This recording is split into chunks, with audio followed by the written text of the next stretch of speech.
nossa quarta aula do curso de Logística Reversa.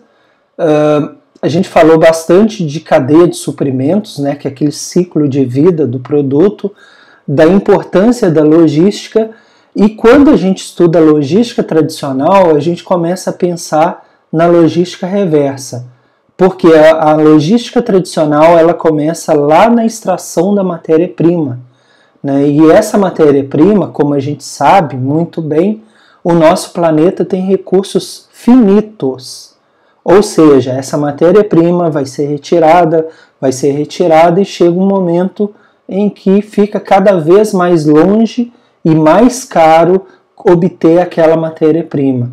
Então, por isso que estudar a logística tradicional nos fará pensar na logística reversa, porque aí a gente vai começar a pensar que trabalhar a logística reversa é uma forma inteligente de negócio, porque tu vai reutilizar o produto ou tentar reutilizar a matéria-prima em novos produtos, né? Então é um ganho que se tem.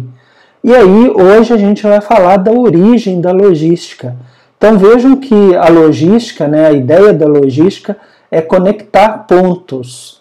Então quando a gente pensa, eu dei o exemplo na primeira aula, né? Se tu pensar, a matéria-prima está em Goiás ou em Minas Gerais, por exemplo. Aí o fabricante está em São Paulo, é um outro ponto. Aí o atacadista está em Porto Alegre, é um outro ponto. E o varejista com o consumidor final estão no interior do Rio Grande do Sul. Então são vários pontos que são conectados muito bem pela logística tradicional.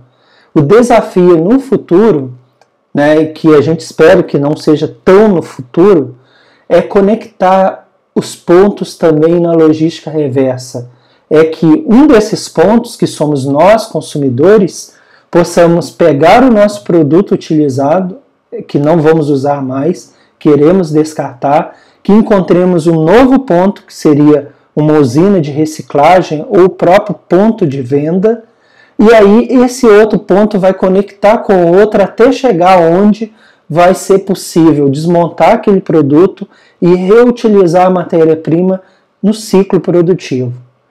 E essa é a forma inteligente de se fazer novos produtos no futuro próximo. Não há outra forma, porque como a gente falou, o planeta tem recursos finitos. Então a origem da logística, né? A logística, a gente já falou, ela começa na ideia do escambo. Então trocavam-se produtos, né? Porque não existia moeda na época, então era necessário trocar e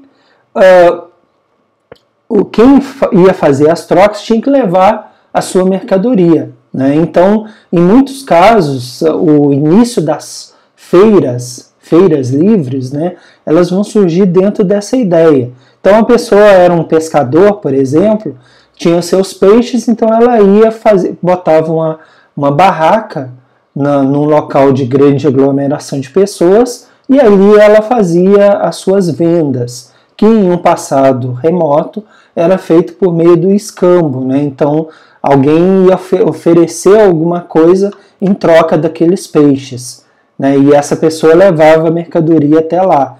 Então tinha que existir uma certa logística, que era essa movimentação das mercadorias.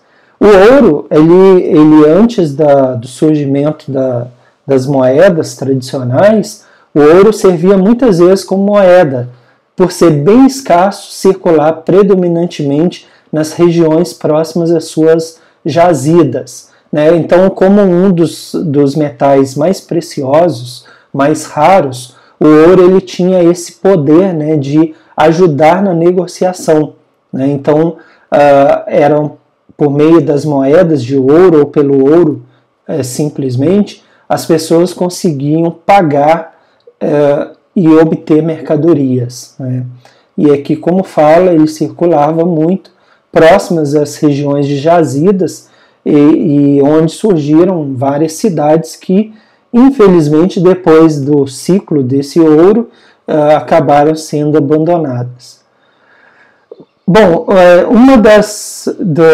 nos primórdios da logística, quando a gente pega, por exemplo, o caso dos Estados Unidos, né, os armazéns gerais, ou general stores, foram fundamentais. E se a gente vê filmes do Velho Oeste, a gente vai ver aqueles estabelecimentos, né, na qual se vendia de tudo, principalmente gêneros alimentícios. Uma figura que era comum até algumas décadas atrás era o chamado mascate ou caixeiro viajante, que a gente até encontra algumas referências a esse tipo de comerciante em livros, né, até livros brasileiros do século XIX. A gente encontra a figura desse mascate ou caixeiro viajante, e que provavelmente os nossos avós conheceram muitos deles, que eram aquelas pessoas que transportavam as mercadorias e vendiam naquelas regiões mais remotas do país, né? Então eles chegavam lá, olha, estamos vendendo isso, aquilo. Ainda é muito comum, por exemplo, a gente vê nas nossas cidades alguns trabalhos de artesanatos, né? Então, por exemplo, redes.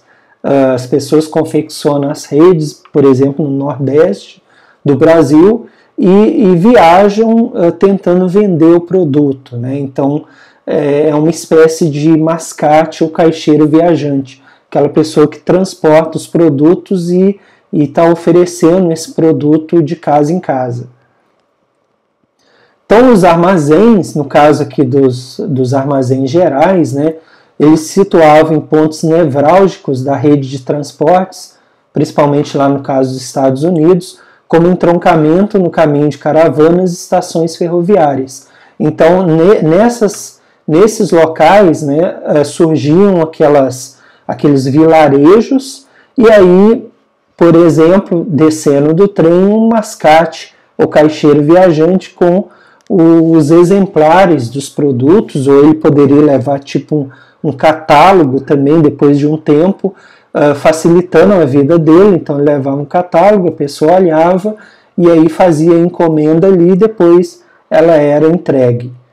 Então muitos postos comerciais se transformaram em vilas e posteriormente em cidades, porque como a gente falou, né, nesses pontos nevrálgicos, entroncamentos, né, de redes de transporte ferroviário ou mesmo rodoviário, as pessoas ali eram um local estratégico, né? Então acabou que as pessoas se concentravam ali e aquilo deu origem a agrupamentos humanos, né? Vilas e depois cidades. Então quando a gente vê esses filmes americanos, o Velho Oeste, a gente vê aquelas casas, né? Aqueles comércios. Naquele local ali existia uma importância grande, porque ou era o final da linha, ou era um cruzamento, né, um ponto de parada das pessoas, e ali era mais fácil fazer as vendas e conseguir fazer o comércio. Então a gente vê aqui que esses comércios antigamente, né, eles tinham de tudo. A prateleira vendia desde alimentos, né, até outros tipos de produtos necessários para a casa das pessoas. Então, fosse aqui no Rio Grande do Sul, seria conhecido como bolicho, né, que é um local onde vende vários desses produtos.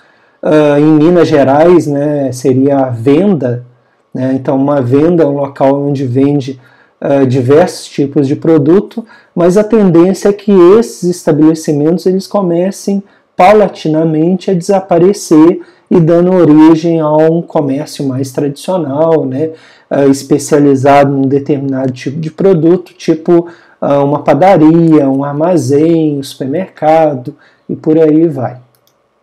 Então os caixeiros viajantes eles organizavam os pedidos e retornavam às suas bases, transmitiam as encomendas aos fornecedores, que providenciavam então as remessas. O que o caixeiro viajante fazia? Ele saía do armazém, pegava o trem, né, fazia o comércio, né, vendia o produto e depois retornava. Então ele também fazia comunicação pelas formas que existiam na época para conseguir levar a mercadoria para o seu cliente, ok? Então os primórdios da logística foram difíceis porque os meios de comunicação eram mais rudimentares, né? Os meios de transporte também, que é muito diferente de hoje que tu tá dentro da tua casa e a gente não precisa de um vendedor. Nós mesmos acessamos a internet, fazemos o nosso pedido, efetuamos a nossa compra e esperamos na nossa casa chegar o produto. Então hoje é muito mais fácil, mas não era assim no início. Precisava ter um vendedor para fazer o pedido e isso acabava encarecendo um pouco o chamado custo do pedido, ok? Bom, então na próxima aula a gente continua falando sobre esses assuntos. Até lá!